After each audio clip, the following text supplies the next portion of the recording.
Good day to everyone. I want to welcome everyone to today's Executive Roundtable. We will be starting the event in just a couple of minutes as we allow others to enter into this event, so please stay tuned.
Welcome everyone to this roundtable event. Glad everyone could make it today. Today should be a great roundtable discussing with a focus on the C-suite and its navigation of the complexities of post-COVID work and the landscape and how CFOs are faced with critical questions. And some of those critical questions we're looking at today is how do we optimize cost, ensure remote work security, and address the challenges of the shifting office landscape. My name is Jay Allard. I am going to be the facilitator. I work for Omnistruct. I'm the Results Achievement Specialist. And today my role will be to help guide the topic of what we're talking about with our roundtable and our expert panels that we have today. And in part of that role, my job is also today to help facilitate with some housekeeping, which I have to take care of. So let's get to the housekeeping so we can really get to the main focus of today's topic. So for today's housekeeping events that we have to take care of, I need to let everyone know that this event is being recorded and will be used for educational teaching and educational purposes. If we encounter any technical issues, it's a virtual meeting, which I'm sure something might glitch. We will push on and make our way through it. Also, we will be taking questions in the chat from the audience and we'll address them in the Q&A following the discussion. So please feel free to share any questions you might have. And at the end of the event, because you registered, we will be providing a copy of today's discussion. In addition to this, I also need to make everyone aware of a disclosure. The following disclosure is as follows. The information in these slides and presentations represent the personal views, interpretations, and opinions of George Yusi, Rebecca Rutkowski, and Pat Harrington, and it's for informational and educational use and do not represent legal advice or representation for the California Bar Association. The National Institute of Standards and Technology Frameworks and other data privacy laws are interpreted for educational purposes as part of the public domain and are not intended as audit, consultative, or legal advice from Omnistruct or any of today's panel guests. Omnistruct is a certified activity provider speaker for the California Bar Association. This educational deck is not authorized for CalBar CLE credit. Lastly, Omnistruct is not a law firm or an insurance broker. Any topics covered where regulations, laws, or insurances of any kind of reference should be reviewed by a licensed attorney or an insurance broker, respectively. With that stated, let's get to where we are today for today's event. Our takeaway. Now, with regards to today, the insights to be shared with everyone are invaluable in today's business landscape due to the demanding agility and foresight being required of everyone. So for today, the takeaway from today's roundtable should be the following. Understanding the essential needs of safeguarding financial assets in a remote work paradigm, identifying the hidden costs associated with remote work and the cloud solutions, and crafting a robust cybersecurity framework and instilling a culture of cybersecurity awareness. The takeaway from today's session is that executives will be better equipped to make informed decisions that protect their organization's financial well-being. So let's talk about our distinguished guest today. Our distinguished panelists will guide us through the essential discussions. Each expert brings a wealth of knowledge and experience that will make them uniquely qualified to address today's topic at hand. With that said, let's actually jump into today and let's talk about our esteemed guest that we have here. So let me introduce everyone that we have. Let's start with Patrick Harrington from iBridge Cloud Technologies. Patrick serves as the Strategic Alliance Lead for iBridge Cloud Technologies. He is also a co-founder of Access Flow. Patrick, a pioneer in the cloud managed services, has been the driving force behind developing high-speed, dedicated bandwidth systems. Notably, he also made significant contributions to security protocols and facial recognition technologies in the transportation sector. His ongoing work remains vital in shaping the secure and efficient data transfer methods that are used today. We're very excited to hear about his invaluable insights, so please welcome Patrick Harrington. Hi, Patrick, Jay. Thank you. next, I wanted to introduce Rebecca Rakowski from Xpan Law Partners. It's a privilege for me to introduce her because she is the co-founder and managing partner of Xpan Law Partners. She is a recognized authority on data breach response and regulatory compliance. Rebecca brings an unparalleled depth of expertise to today's panel. Rebecca is an expert in data breach response and regulatory compliance, and her litigation skills have been instrumental in mitigating risk for her clients. With a distinguished litigation background, she manages the intricate crossroads between state, federal, and international regulations, so her insights today promise to be both invaluable and enlightening. So please welcome Rebecca Rakowski. Welcome, Rebecca. And last but not least, pleasure, we have George Usey. We're grateful for George for being here. He has over 25 years of pioneering work in the internet sector. George has garnered awards for his instrumental contributions to the internet governance and is a staunch advocate for proactive cyber risk management. And he is keen and understands its financial and reputational impact on businesses, its executives, and its boards. Today, George will offer his seasoned expertise on effectively navigating and managing the complex landscape of cyber risk. Please welcome George Usey. Welcome, George. Hello, everyone. Thanks for putting this together, Jay. Appreciate it. So everyone, before we begin into the in-depth topic of our today's discussion, I like to always do an icebreaker question, something to have fun with. So I am going to catch you guys off guard briefly, but it's nothing major. This is to have fun so our attendees can get a flavor of who you are and what you're about outside of the day-to-day of what you do. So I like to have a little fun. So my question to everyone is, if you had a career, if your career had a theme song, what would it be and why? Wow. Good question, Jay.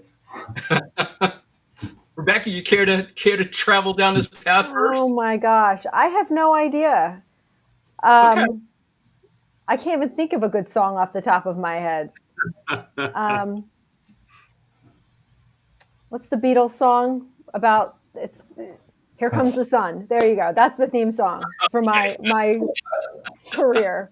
Okay, I get it. Guiding light and helping everyone. Totally understand. Got it. George. You know, that's a tough one because I do like music, but if I had to kind of scramble for something off of the top of my head, I would have to go with some kind of a dark, we call it dark new wave 80s song called "She Sells Sanctuary," which is which is a kind of the interesting part of the cybersecurity realm, I suppose. All right, I appreciate it. Last but not least, Pat. I'd have to go with the Roxy Music Avalon, and just the destination unknown. Basically, nothing's predictable in this world, and we can all attest that the last 20 years have been very interesting. So, I agree. Well, thank you very much. I always like to start these off with a little lightness in the conversation, so we can get into the deeper topics, and also a little flavor for each of the people that we have. So let's Jay, you can't go wrong with Brian Ferry. That's my opinion. That's right. Absolutely. There you go. So perfect. So let's look at today's topic and where we're at and the challenges that that executives are facing today and organizations are facing today. And so I put together a variety of different questions. And the first question I think it's appropriate and kind of how this journey over the last couple of years has gotten us here. Um, I'd like to start with you, Pat. You've kind of been in a variety of different areas. Your career path is amazing, but with COVID brought around a lot of new challenges that kind of just stopped everything and made everyone do some rapid shifts. And how have you seen that the cybersecurity challenges associated with remote work have evolved over the past few years, especially with the idea with COVID coming in and the massive shifts, but then post COVID has led to a lot of additional shifts that have occurred. So I think that's a great place for us to start.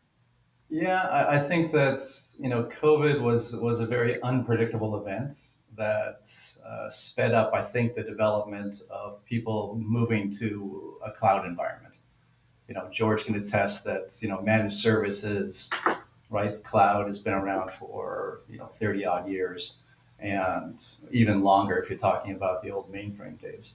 But now the fact that people were forced to have that remote sessions to participate in their workforce. Um, it came about too quickly, I think, and people scrambled. I think CFOs, CTOs, CIOs all scrambled to sort of figure out how they were going to make their business work, whether they had a viable business still, and then what sort of security encapsulation could you wrap around your remote workers. So I think that things have happened in the last year as far as innovation goes. There's a lot of people reacting to, first of all, the cyber criminals reacted very fast. If you looked at some of the fraudulent activity that happened during COVID, it was unprecedented. So they took advantage of that, and I think those holes are being filled now with some of the innovation that's coming into the workforce. Rebecca, George, did you want to add on to that? I would just say from a legal perspective, I think that, companies have struggled. I've always struggled with the idea of a remote environment. And I think from just a documentation standpoint, it's made it more complicated in, making sure that those policies have been refreshed and aligned. And also, monitoring of employees is proven, I think, more difficult for businesses, depending on the sophistication of the organization. So that's also difficult. And I think when you're from a contractual standpoint, when you're entering into a contract with a company, understanding whether their workforce is remote, where that remote workforce is located is going to play a huge role as we move forward, because you're now going to be interacting with a data subject who may not be in your state, who may not be in your country. What is that going to mean from a compliance perspective? So there's a lot of legal implications that people don't really think about, and new ones I come up with off the top of my head every day. So you bring up a great point, the idea about the ethical dilemmas as well as striking the balance. And I think the other piece that no one really examines or takes into account is that you have the balance between financial, data security, and then employee privacy now, because privacy is a whole different I don't want to say kettle of fish, but it's a whole different leg of issues that we have to deal with. Can you speak to that? Because I think a lot of organizations think that because they deal with compliance, they've dealt with everything else that they have to deal with. Well, I mean, I think the smart thing for a business to do is to understand what they don't know, right? So it's hiring the appropriate professionals to go in there and really examine the data that's being collected and what's happening with it, because that's going to drive, decision making in terms of, data with regard to, human resources and stuff. We tend to think about cybersecurity as like an external facing issue. Our employees are important because we don't want them to click on something or do something that causes a problem, but you don't really think about the internal data that you have on your employees, on your processes, on the intellectual property. So I think it's important for businesses to analyze that, to understand what they're trying to do, and to get out of a compliance mindset and to start getting into the mindset of we're trying to reduce risk. So just because we can comply with a law does not mean we've actually reduced a risk here. So it's almost two conflicting concepts, because they think, oh, I checked that box, I'm good, I don't need to worry about that anymore. But the reality of it is, compliance and risk mitigation can sometimes not be the same thing, and businesses should be driving towards risk mitigation, and hand in glove with that, legal liability mitigation. Agree with that. George, would you like to tail on to that? Well, I think the most important thing to recognize is that we're living in an internet delivered world and have been for some time, but we still, as I think businesses are still trying to separate the concept of a physical world versus a virtual world. And although that is practical within what we call the footprint of cybersecurity, it is not necessarily the answer for information security, which I don't know a lot of people understand there's a big difference between the two, especially when you go overseas and international data protection and privacy laws like GDPR. They're seen as different items. And so the security of information becomes focused more so around the privacy rights of individuals, the rights of contracts between companies. And so when we look at remote workers, they're handling these things in their homes, they're handling these things all digitally. And I would argue that even with the pandemic, that a lot of that documentation was still digitally handled.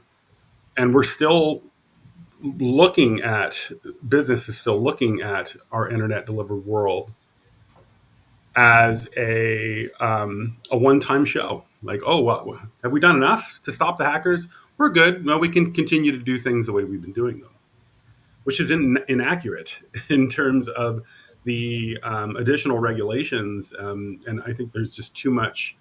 The reason these regulations are evolving, these originate out of what essentially is too much what I would refer to as carelessness in the handling of sensitive information from the perspective of the processes and procedure side. So I would agree with what Rebecca is saying, that there's a huge weakness there. And so you have to shift away from am I compliant and embrace not just the C in GRC, because we say governance, risk, and compliance, but you have to address the governance and the risk component as well. So it's not about compliance. And often technologists have been fed compliance, compliance, compliance, compliance, compliance. And so it is no longer a technical problem, it's a business problem. And I think that's what we've learned with the remote workforce, is that how somebody is handling information and how they're handling their own, internet connection at home, which is probably also has their children's PCs that are probably obliterated with viruses. And so, and those are on the same network segment. And, so these are kinds of things that technical people understand and they're trying to solve. And generally now you get into issues of paperwork floating around at the house that has sensitive information because of remote work or working from home. Now, that's a problem too. It's not just about necessarily the digital and the technical. Well, that's a great point you bring up. In fact, I'm going to pick up on that. And Pat, so what are the emerging technologies or trends that CFOs or in C-suite and boards should be aware of to enhance the security of their not only their financial operations in a remote work scenario, but as an overall organization? Because technically, the organization's connected together, and you're only as secure as the weakest link. So, what is your take on that? Well, I think a lot of companies are coming out with sort of browser isolation. So when a remote worker goes in, instead of them actually getting into the internet, they're actually fed a stream from their own cloud, and that stream is contained, and therefore it's disposable and not at risk. So you're actually not browsing from your remote system, which can, like George had said, can be really exposed to a lot of different viruses. Hasn't been updated. You're on a 10-year-old laptop that hasn't been updated or patched in 8 of those years, and you've got vulnerabilities all over the shop. So to get around that, you can't go out and extend what's called layer two out to out to the environment, right, for everyone. So you've got to make a way for them to securely get into you, and a lot of people are doing these disposable browsers, which we do as well. Great. So, as a pickup on this, I'm going to kind of go back to you first, George, before I hit Rebecca on this. So, what are the key components of a robust security or cybersecurity framework that can help an organization protect their financial assets in a remote work environment? Because that to me is like the core of where things have to start with.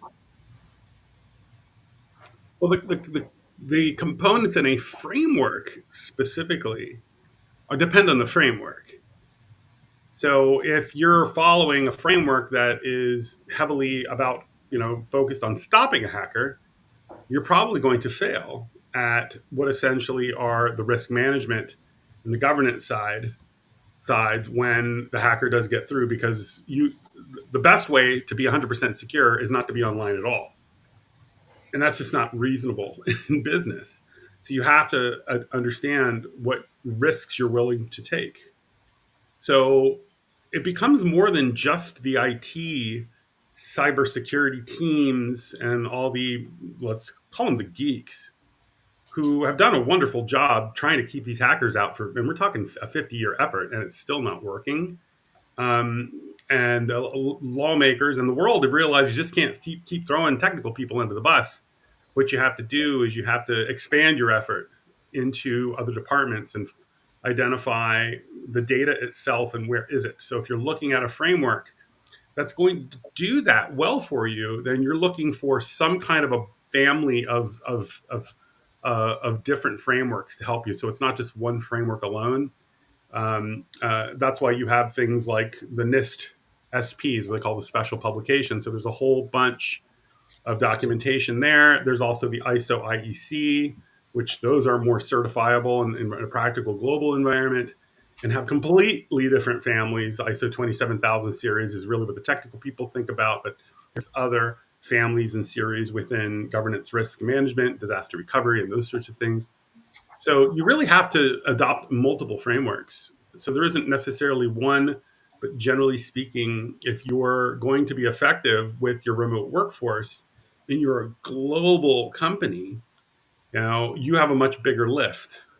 But what's interesting is you could be a little small company just in one little city in somewhere in the United States, with no state privacy laws, and still have a significant impact if your customers are global. So if you're doing business to business, and that customer of yours turns around and says, "Hey, I'd love to continue to business with you, but I can't because you're not ISO Mhm. certified, or you're not NIST following. You can't demonstrate that you're following NIST. Oh, or your contracts don't have privacy clauses in them. You haven't, spoken to a privacy attorney. It's evident to us that your contracts are in trouble." This becomes monetization blockers. So now you've changed what essentially is, I'm going to get hacked. That problem becomes I can't even earn a contract because I've focused so much on just trying to stop the hacker and investing into the ground war of cybersecurity that I missed information security, I missed risk management, I missed governance because I wasn't looking at a global internet delivered world.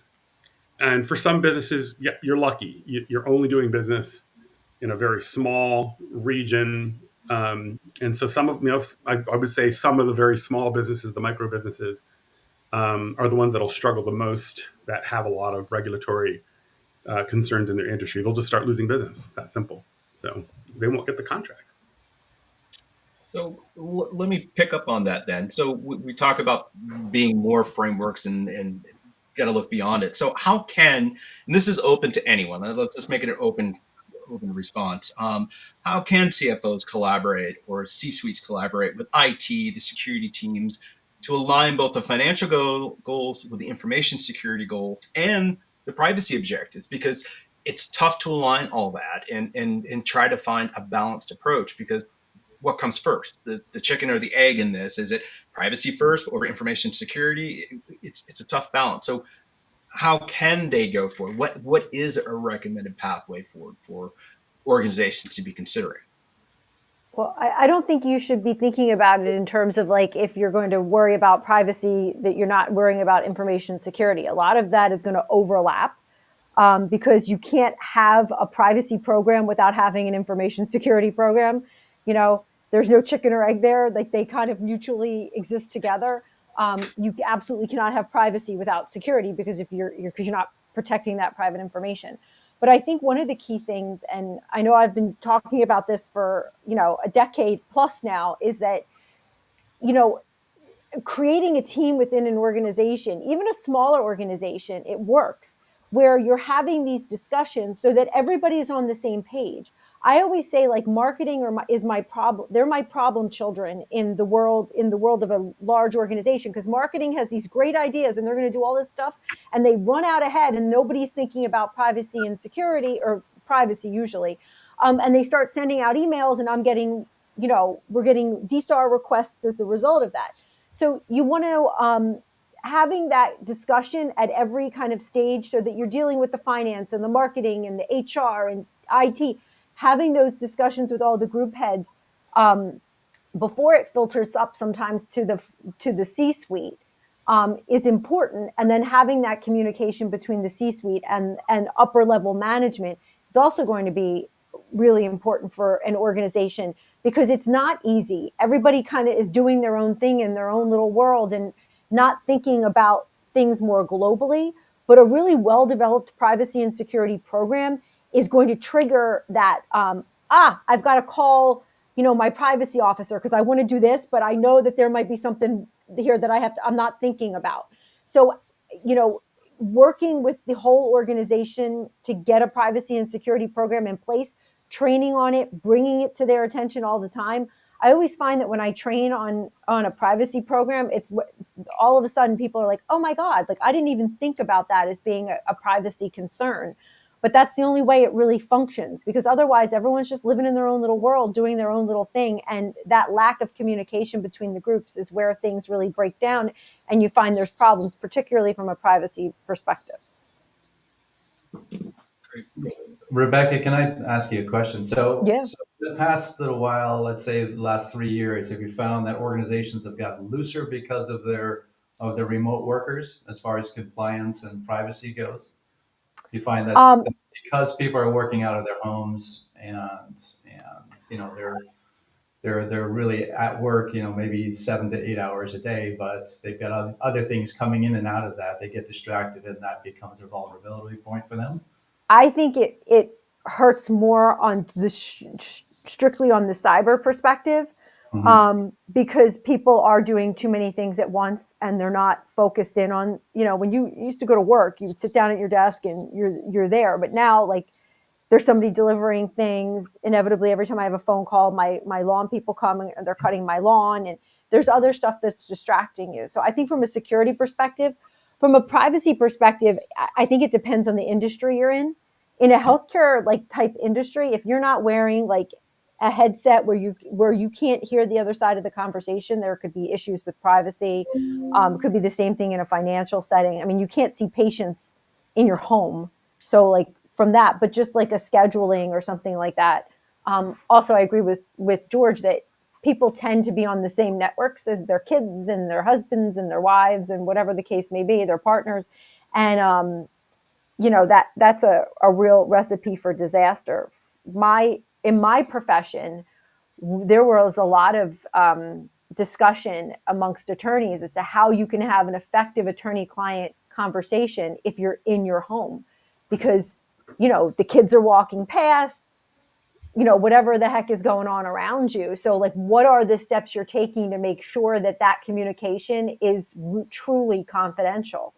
So those are the kinds of things you have to start thinking about from a confidentiality, privacy perspective. But I think it's harder to maintain the security aspect of it at home, remotely, for my opinion. And I don't see that.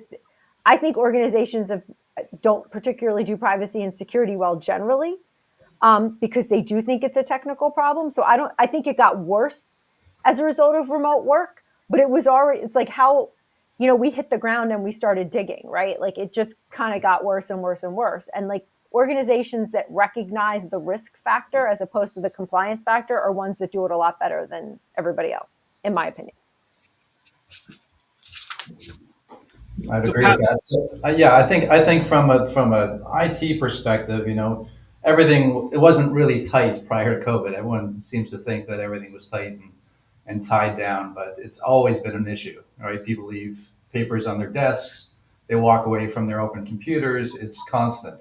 But now that you've got remote workers, that isolated environment you had at your workspace is now blown apart, and you've got 50, you've got 1,000 different points of attack now that people are socially engineering to try to get into.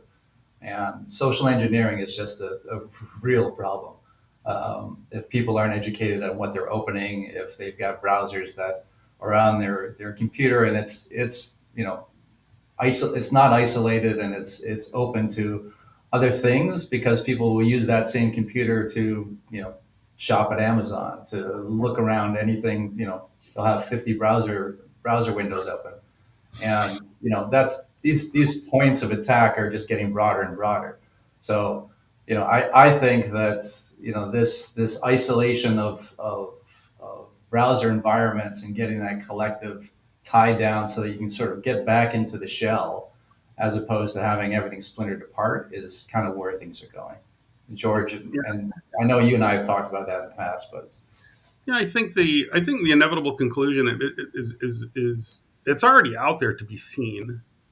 Um, and I would look generally to what both is happening within the NIST special publications within cybersecurity. The NIST CSF is one of those things. But if you're a CFO, it all sounds Greek to you, right? So the best place to look is the world of common sense, and the world of common sense will tell you, generally speaking, how do I build and invest in a business in a way that I can keep the sensitive information in one place. Now, why would you even want to do that as a CFO? And the answer is you're not going to have a choice because regulations are forcing the issue. So that's why it already exists. You can go to ISO and you'll see that if you're going to certify to the international standard, right, or if you're going to certify to the NIST standard, in this case, if you're doing work with the defense industrial base, you build an enclave, or what we call the world of ISO, and that's the International Standards Organization, ISO. Um, the world knows about it, maybe the US not so much because we're not doing it here. There is what's called an ISMS, which is an information security management system, and you certify that. You build a bubble, and so what you're going to see is you're going to see a lot more success by if your IT, especially if your CIO is running to you and saying, what we really need to do is move it in house and put this, right, we're going to save some money, right?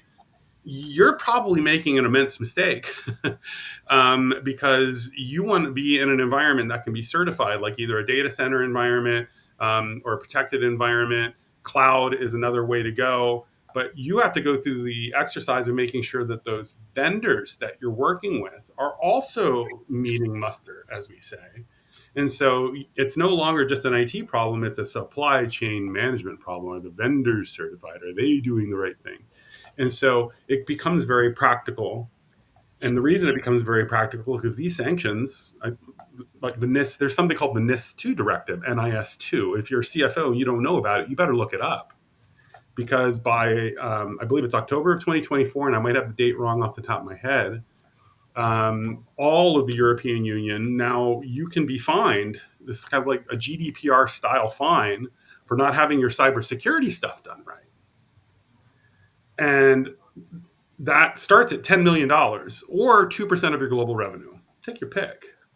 And if you're doing business internationally, you've got a serious problem that you don't even know about yet that you have to address that risk. And so you're going to need the attorney, you're going to need data center companies who can give you that presence. You're going to need a team of governance, risk, and compliance experts. And you're going to turn to your kind of ground war troops of IT workers and your CIOs, and maybe even you have a chief information security officer. And they're already screaming and yelling, saying, "Hey, this is coming."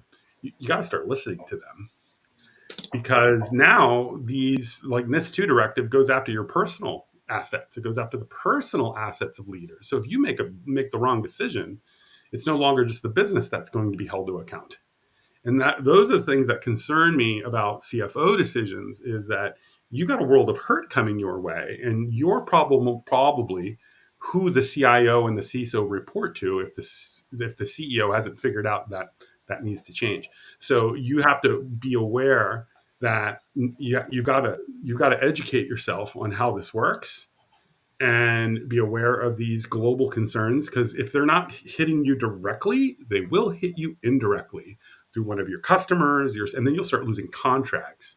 And now you're a revenue problem for the CEO, and you don't want that. So the CFO has to think deeper than, yeah, I think the security team has that covered. We're stopping the hackers. It's not about that anymore. Yeah, I think it's been a rough 5 years for CFOs. That's for sure. Yeah, and your remote workers are the biggest risk that you have in in terms of, you're already aware of the HR implications, and those are other risks that you're already dealing with remote workers. So I think it's almost becomes an inevitability that you're going to look at this issue and say, how do I put everything in one place, and make sure my workers understand, hey, I've got to put everything in one place or we won't be compliant. So everybody back into the office maybe is part of that answer. Mhm. Or we're putting everything in a data center, and sorry, not my fault. I've got to get it done. If you don't like it, go vote and maybe change some laws. But I don't think that's going to solve the problem either. So because our internet delivered world is not a pretty place right now. So focusing on the data and focusing on the enclaves will become critical, and you're going to need helpers for that. You just absolutely are.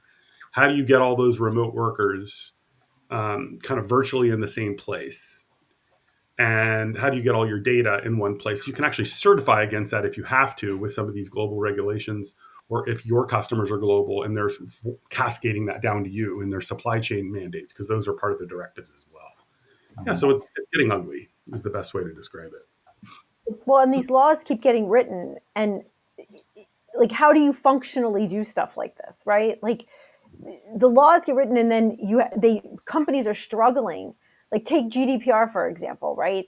Like, I don't think that they had the appropriate technical consultants on the job when they were writing these regulations. So just from a technical perspective, it's not always feasible to follow the letter of the law, so to speak, with GDPR, because you can't really do it. Functionally, this is what companies struggle with. They're like, well, that's just not something I can do. I work with companies all the time that are domestic companies that open up, they have centers in Europe, and they're like, well, I need to see the data because I'm paying the bills. And you're like, okay, so what are we going to put in place? Because technically the data should stay there, but if you got to pay the bills, something's got to move. Like, there's just people have to get paid if they want to get paid for their work. So it's, you're always going to assume risk when you're dealing with these regulations, but the problem is they're not written in a way that makes sense for the way business functions, because they're written from a purely consumer perspective. And while I appreciate the effort and I strongly am a privacy advocate, I also think you have to take into consideration the business aspect of it, because it's how that business is going to be able to do business that's going to determine the economy of our world, basically. So it's very difficult, and it's one of those fun Zen diagrams where they overlap, and you're trying to figure out, like, well, how does this all work out? And so this is the stuff that I think about late at night. Clearly, I have no life. So I'm gonna fall back to you for a second, because we kind of segueing around things. So regulatory, it's legal, it's impact, it's frameworks. But let's talk about the other side of this. And this is where the rubber meets the road. We talk about putting everything in one place, and that's where the cloud comes in. And that is where we take in the remote work environments, and we foster proactive cybersecurity mindsets, and we look at how we can change where data lives, how data is accessed, and how all that comes together. Because you mentioned earlier about we can feed streams instead of, they don't have the whole access to everything. So tell me how you are seeing the cloud come into this, so that it can effectively help not only with communications and cybersecurity, but also support that financial incentive every company's going for, which is revenue growth. I mean, where does the cloud fit into this? You're the leading expert in cloud and helping organizations. So what's your point on that, to be able to talk the other full circle? Yeah, so I think people confuse. They're the cloud seems to be this ubiquitous thing that no one really knows anything about. I mean, it hasn't really changed since the dawn of computers. It's compute, right? The work that your data does. It's storage, right? All of your information. It's the memory components of what your live session is doing, and then it's the network, right? And all of those things collectively are cloud. And cloud really, when going back to George's point, when you get into a data center environment, and data centers are basically just large refrigerators that cool servers that are running information. You attach yourself into those data centers, and now you're on the cloud. So are those data centers secure? Right? Do you want to go with a bona fide, compliant data center? You want to make sure that everything is isolated. All of your data going back and forth is encrypted, right? This isn't anything new that IT hasn't learned in the past 30, 50 years, right? So antivirus, firewalls, right? Those are all sort of industrial barricades towards attacks, right? And it happens every day. So we have a full-time engineering staff. That's all they do, right? Is they improve your defensive posture against outside attacks. They want to make sure that your network is fast enough so that you feel like you're not having this latency delay when you're on your computer, and you get these delays that sort of feel like you're somewhere else. So you have to make sure your latency boundaries, right, are correct when you're doing all that architecture. So from our perspective, right, getting these, we've always been a pretty strong VMware shop. VMware, has been around for years, but there's other hypervisors, and hypervisor is just a way to help share your data across many people using one machine. We've gotten away from that a little bit, where we're now going back and contracting into dedicated machines for clients, because that's much more secure than this shared environment. So, we'll go in, we'll architect an environment, we'll figure out how you work, we'll migrate that inside, and we'll make sure that everyone's collectively protected. That is just fundamentals of IT. And George comes from that background as well, and knows this very well. And bumping him, George and I've known each other for a couple of decades now, but it's you've been in the game for a long time. How do you feel the world is responding to cloud? I felt like they were kind of forced into it a little bit too quickly, with COVID, and now there's this contraction back again, and this correction. Um, it's a great question. I think the best place to start is to understand, as a CFO, right? You have to understand the very simple principle that there is no cloud, right? What there is there's some computer processing your data. It's just not yours. It's something that you purchased. It's somebody else's. So, and what regulators are asking for, whether it's a industry or statutory requirement, as Rebecca can attest to, I'm sure, that you're accountable. You, the CFO, are accountable for keeping that sensitive data sacred. So, and as you look out to the world of, well, what is out there that will help me mitigate this risk, knowing that I'm accountable and responsible, no longer just IT, but I'm generally the one that's telling IT what they can and can't spend, or the information security team what they can and can't spend. So, what is the right amount of money? What is the right budget? The very first thing that you have to do is identify that how you're controlling and processing that information. Like, who has it? Who's responsible for it? Is it a vendor, or is it a internal team member? And where does that environment live when it comes to where's that computer at? Is it in the data center? Is it in a room in our office? Where does that live? So the best thing that you can do is bring in outside professionals who understand the laws, who understand governance, risk, compliance, who understand how data center builds need to be customized into enclaves, and get the direction that you need. Because what we've learned is that if you don't bring in the helpers to help you identify the risks and the regulatory impacts, then design is going to be a lot more difficult, and you're going to spend 58% more according to some of the surveys that are out there. So you're going to spend more. So how do you save money? Mhm. Check your short. Make sure that those things are heading in the right direction.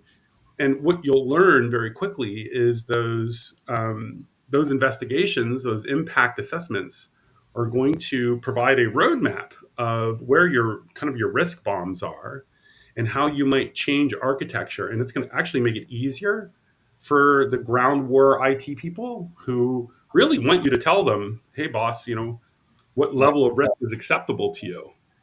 Right. And so what you have to stop doing as a CFO is saying, "Well, I don't know. What do you think? I mean, you're the smart technical guy.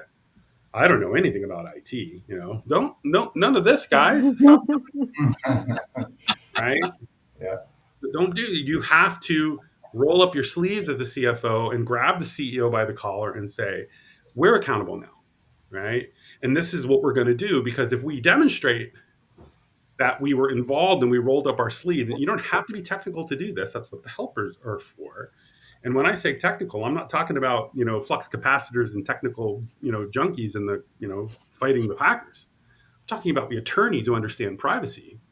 I'm talking about the data center companies who know how to move the enclaves of data around and make your cloud work. Right? And the governance, risk, and compliance professionals, as well as the auditors that come in and help you. It's all because you're getting audited, folks. Depending on the size of your organization, audited in a way that is not simple. So the best thing you can do is get that outside help, because that's only going to help you. Because if you make all the choices internally, you're going to struggle with what essentially are the after effects of overspending. And you're going to be in a situation where, and believe me, if you left it up, some of the greatest CIOs, if you give them the budget, they'll spend it, right? So Oh yeah. Mhm. they'll build their kingdoms, and they don't necessarily want to, but it's kind of an interesting problem that a CIO runs into, because executives will demand, hey, make the technology work and keep it secure. Okay, that's you, and they wave goodbye. Okay, great. Well, I have some questions to ask. you know, as where do you want to take this? Oh, I don't know. You make the big bucks. I don't. I'm afraid of that stuff. No, you step in, get involved, try to understand how, and it's all boils down to where are those ones and zeros processed somewhere, data center, behind your walls, in Microsoft's cloud, and the 300 vendors that you may have hired in their clouds, right? Someone has to grasp that, and they're going to have to look at contracts. They're going to have to understand legal, and that is not your IT team. It's not. So, Mhm. So I've got it. I'm going to take this question from the audience that we have. Dave put out a good question here that I think that we should tackle. We're kind of in that zone right now. So he asked the question, what about establishing a zero trust architecture and compartmentalizing data sources above and beyond the hardware and OS? It's a great question, because I hear this pretty frequently lately that, oh, this solves everything. I'm interested to hear what the panel thinks on that topic. Right. Again, I think that's getting into the application layer. So, those geeky guys out there, which sounds like Dave's one of them. When you're getting into that OSI layer where the application's on the very top, having that zero trust is basically where I think the world is going, right? But you still have to do the fundamentals, from layer 1 to layer 6, which is all the, what's your server, what's your firewall, I mean, those are all the components that get you to the application layer. So if you don't have those fundamentals covered, it doesn't matter what application you're using. If you're exposed, in those lower layers, then you've got a real problem. So going back to George's point of where does that data live? Your data has to live in a secure environment, right? You have to be able to access it from maybe a zero trust, remote environment which, like I said, is if you've got 1 to 6 layer built, and your 7th layer is that application layer, and that application layer is a zero trust application layer, then you're all set. If you don't have that, then you've got some serious issues, because you've got to address that. And the world has sort of gone away. Kids that are coming out of universities today, they don't really know the 1 to 6 layers. They know the applications very well, right? So they're living in an application world where you've got to have this outsourced, 1 to 6 that allows you to do those type of things. There's something to be said about zero trust. I mean, you go to the conferences and the concept is real. I mean, you do privacy by design, and that's gonna be a factor. And for kind of the less technical folks, the zero trust concept is exactly what it sounds like. It's like, I don't trust anything, so I'm going to encrypt it, right? Or I'm going to protect it. I'm going to compartmentalize it. I'm going to build these like little master locks of my data. And depending upon how deep down the rabbit hole you get, you're really looking at what we call access control. You're controlling access to that, because at some point somebody's going to unlock that data and see it and process it, right?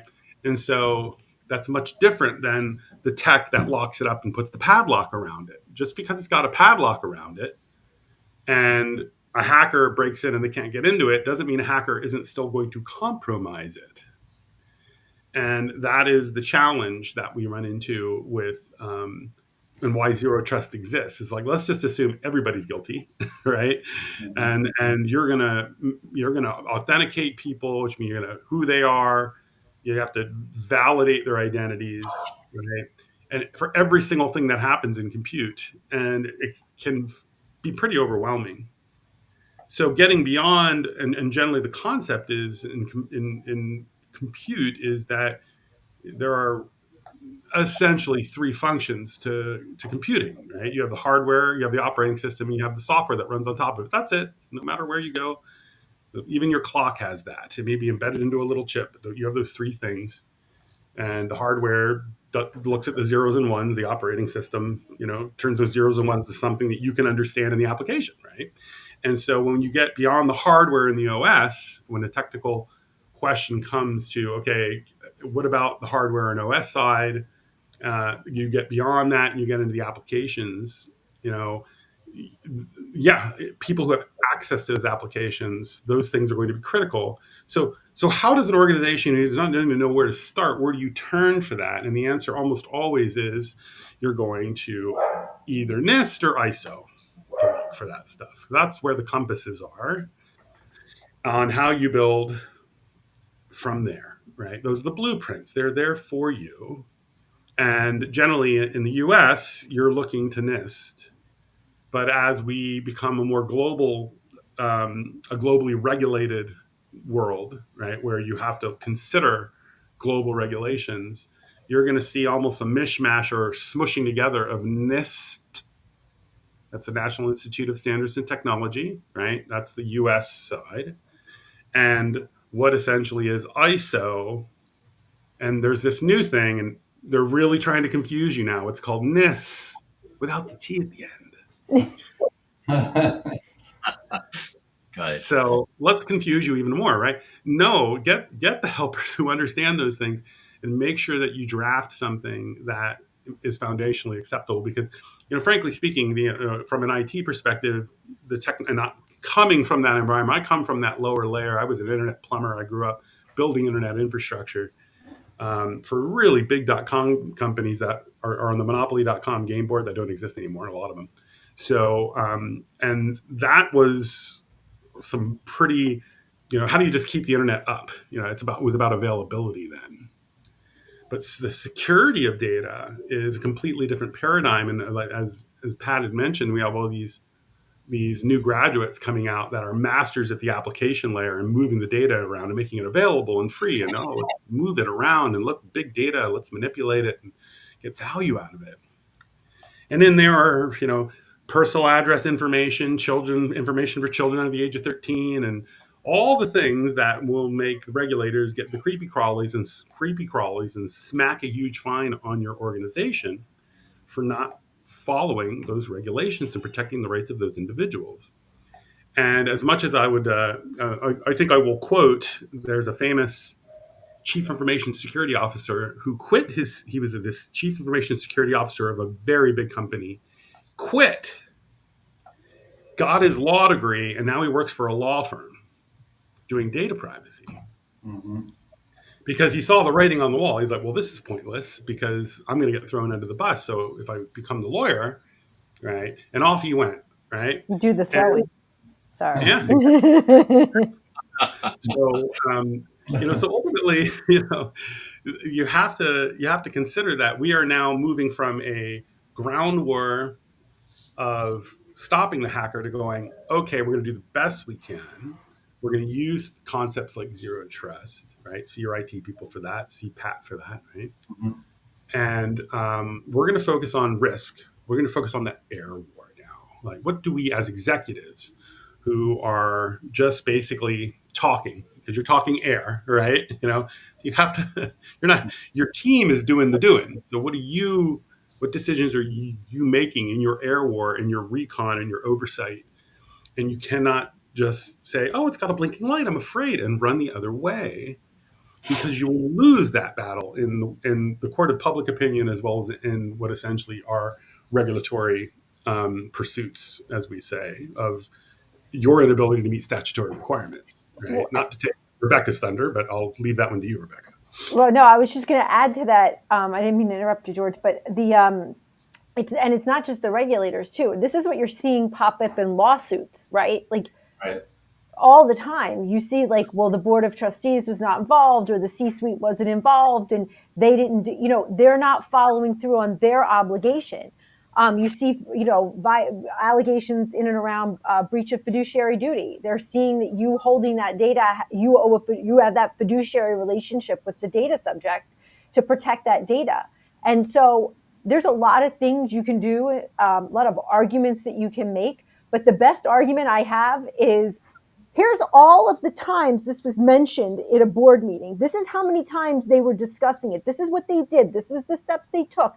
This is the documentation of how they followed through on these steps. And yeah, bad stuff happens anyway. Okay? But at the end of the day, they did everything they could.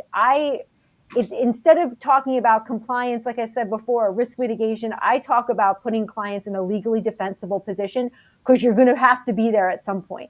And so you may as well put yourself in the best position, because I can't stop somebody from suing you, but I can sure as heck arm my quiver with 1,000,000 arrows to shoot back at them and go, none of these arguments are going to hold water, because they've fulfilled their fiduciary duty, because they had a privacy and security team, and they had policies and procedures that they followed, and they did everything humanly possible, except bad things happen anyway. Mm-hmm. It's literally the only area of the law where a crime victim then gets sued for it. So it's like on my personal crusade to make sure that those guys aren't successful on the opposite side of the courtroom. All right. We are coming at the top of the hour. I do want to allow for a little bit of Q&A. Dave, thank you very much for that question about zero trust, because it was great to pick off on this topic and run with it. It was very appropriate. So it is now time for Q&A. If we have any questions from the audience, please feel free to put them into the audience chat to send them over to me.